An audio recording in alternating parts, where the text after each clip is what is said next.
Hi, I'm Emily's dad. We're going to show you how to make raisins dance in a glass. And you and me can make hypotheses of what the others are going to do. Right, so what? Dump it in there. Dump it in. Whoa. Well, let's watch what the raisins do. Oh, look, they're floating up to the top. They float up to the top, and then they go back down, and then they float to the top. That's because as they go up, the air bubbles push them up. And as they move up, those air bubbles actually pop. Yeah. So Tempted to eat some of those gummy bears. don't eat the gummy bears. They're part of the experiment. Same thing. So do you think grapes are going to dance up and down like the raisins did? I'm testing positive that they won't. You don't think they will? What do you guys think?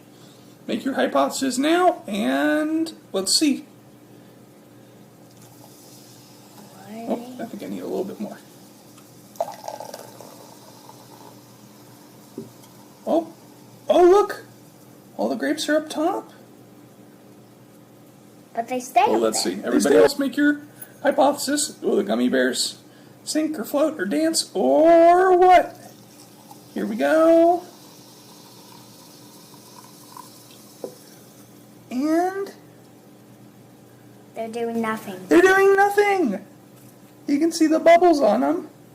But maybe, why would they do nothing? Why wouldn't they float up like the raisins? The raisins are still dancing. Because the raisins are smaller and crinkly. Them up. And also, yeah, the raisins have a lot of weird surface area the bubbles can grab onto. After this experiment, could I get soda bears? You want to drink the soda bears? All right, we hope you enjoyed the experiment and learned something fun. Bye. Bye.